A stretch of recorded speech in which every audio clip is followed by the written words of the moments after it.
And I just have to say straight away, CPL is the gift that keeps on giving. What a CPL we're having so far, 2024. Last night's game, it was a high scoring one. It was an entertaining one. We saw all the shots we possibly could have wanted to see. Now, Trinbago Knight Riders, they came out victorious in that game there against the St. Kitts and Nevis Patriots. But I must say, I was really and truly entertained by both teams. Nicholas Pooran, he fell 3 runs short of a third T20 century in the CPL. Gonna walk you through the scorecard. Just give a listening ear.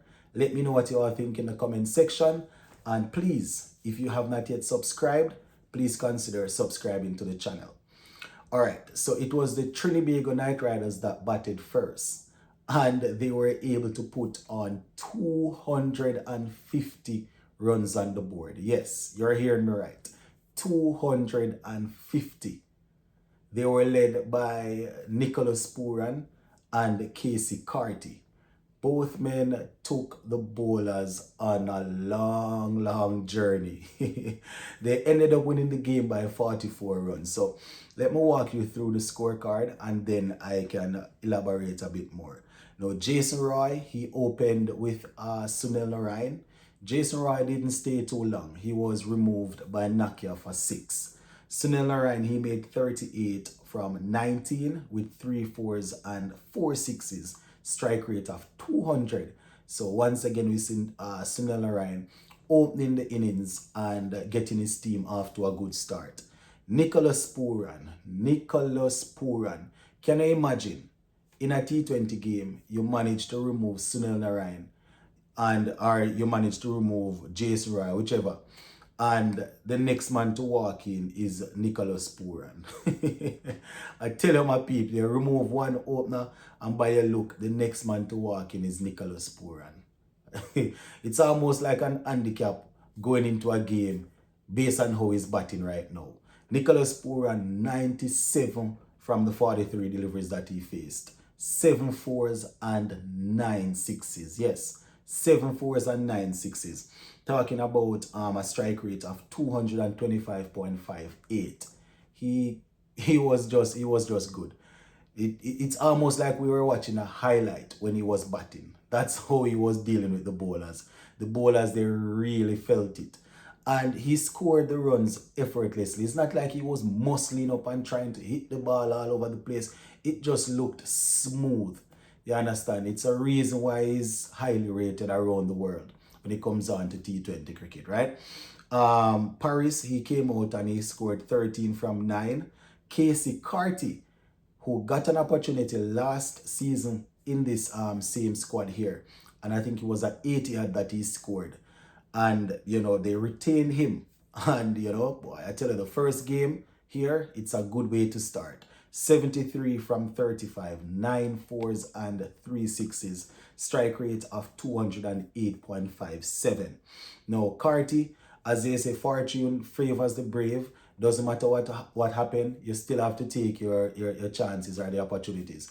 And he was given a couple, right? He was dropped a couple of times. Think about 2 or 3 times they dropped him, right? And he ended up getting 73 from 35.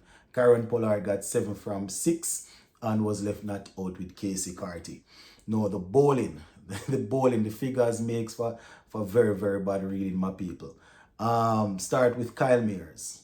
He bowled in the power play, wasn't bad at all. Only 2 overs. 2 overs, 14 runs. Nakia, 4 overs, 37 runs, 2 wickets. Ryan John, 4 overs, 55 runs, 1 wicket. Dominic Drakes, probably the most expensive spell I have seen in a T20 game. I can't remember any more expensive. 4 overs, 77 runs. Yes, 4 overs, 77 runs. That's an economy of 19.25. Very rough. Harshly treated in last night's game. But you don't know, he's one of them youngsters coming through that we definitely want to see go on to become a top tier bowler for us. So, you know, I'm hoping that he will become stronger after this. Hoping that, you know, his confidence will remain. because sometimes when I come up against players like Pooran and them guys, and how Carty was batting, it's not easy to deal with, you know. Odin Smith 3 overs 35 runs, and his night in the field was just awful. I can remember 2 catches that he dropped. I don't remember if it was more, but I remember 2 that he dropped. And a couple of ground balls went to him, and he fumbled a bit and things. So it was just tough out there for him, my people. It was really tough. Shamsi 3 overs 27 runs, 1 wicket. While I was watching the game and doing a watch along, I was saying that Fletcher probably missed a trick in terms of how he rotated his bowlers. Would have been, looking back at it, probably would be saying to himself that Shamsi should have bowled out or Kyle Mayer should have bowled out. But obviously he wasn't gonna bowl Shamsi when Pollard came to the crease. We saw what Pollard did to Rashid Khan a couple of weeks ago, so he wasn't gonna do that. And Kyle Mears, as I said, it would have been difficult to bowl Mears with Pooran at the crease anyways, So probably that's why he didn't go for Kyle Mears. So that was how that part went. Now the St. Kitts and Nevis Patriots, from the get-go, they actually backed themselves to chase it. Unfortunately, they lost their captain with for a duck, Andre Fletcher. He didn't score, right? He was removed by Josh Little. Evan Lewis, though, he looked good. He started well, and he was hitting the ball cleanly. Looked like the Evan Lewis of old. Right, looked like the Evan Lewis of old. He made 39 from 23, 4 4s and 2 6s, strike rate of 169.57. Unfortunately for him, he was removed, and a lot of the hopes went right there. Kyle Mayers didn't last too long either. Josh Little took care of him also. He made 6. Now, Mikel Louis, who recently made his international debut at the test level, he came in and he really and truly put on a show for his home fans. He batted well. I really lift my hat off to him, especially for that over that he went after Sunil Narayan. You understand? He ended up getting out by Narayan, but he backed himself and he got some runs off him. Narayan would say that he won the battle, but I was really impressed to see, somebody coming into the T20 thing like this, new and taking on Sunil Narayan. He ended up getting 56 from 38, 7 4s and 2 6s at a strike rate of 147.37. So he was the top scorer for them. Tristan Stubbs, he came in, and a lot of people were still saying, why, even though they were running out of overs, while Tristan Stubbs and Rutherford is still there, they were thinking that it's possible. Right, Stubbs made 39 from 19, 3 4s and 3 6s, 205.26 strike rate.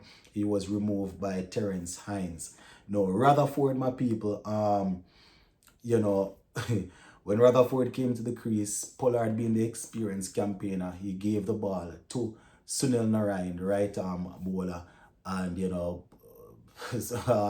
Rutherford was bowled, so he made only 1. Odin Smith came 1 6 1 4, 13 from 9, and his night was done. Dominic Drake's 12 from 10, 1 6 1 4, just the same, and his night was done. Ryan John in the back end, tried a little thing. He made 25 from 12, not out, 3 4s and 1 6. Nakia ended on 4, not out also. But in the end, that 250 was just out of reach. Now, Nathan Edward, the youngster, he bowled 3 overs, 37 runs, 1 wicket. Joshua Little, 3 overs, 40 runs, 2 wickets. Terence Hines, 4 overs, 42 runs, 1 wicket. Sunil Narayan, 4 overs, 24 runs, and 2 wickets. Right, Wakar Salamichael, he bowled 4 overs, 41 runs, 2 wickets. Dwayne Bravo, the veteran, 2 overs, 19 runs. So, a couple of their bowlers went, but the fact that Pooran and the likes of Narayan and, Casey Carty, they had earlier made sure that they got enough runs, Even though some of the Trinbago Knight Riders bowlers went for runs, it wasn't too tough to deal with. So, yeah, good start there by the Trinbago Knight Riders, and their bench is deep. Akil Hussain didn't play. Andre Russell didn't play either. So they have those guys to call on. Jaden Sears didn't play either. But tough night for St. Kitts and Nevis Patriots. I love the fact that they gave it an effort. You know, they scored 200. They ended on 206 for 8 from their allotted 20 overs, losing by 44 runs. You know, they gave it a go, but I said it earlier, when you start it with the form that Pooran is in, it's almost like an handicap, like they are playing with 13 and you are going out there with 11. He's hitting the ball that well, my people. He's hitting the ball that well. You understand? And I remember a couple of years ago, he could have been in about 21 or so. He was on a poor run of form for a long time. And, you know, people wouldn't stop talking about it. So I am challenging the people, imploring the people that were giving him a hard time, you know, to just make sure that you all are, you know, giving him the same good time like when you were giving him the hard time. Give him a long run of good comments, just as though, you know, you were doing it with the bad comments. So, you know, good to see Pooran out there doing it big time. So yeah, that is pretty much it for this little recap. I'm gonna leave it right here for now. If I missed anything, I know the eagle-eyed supporters will drop it in the comment section. Big up.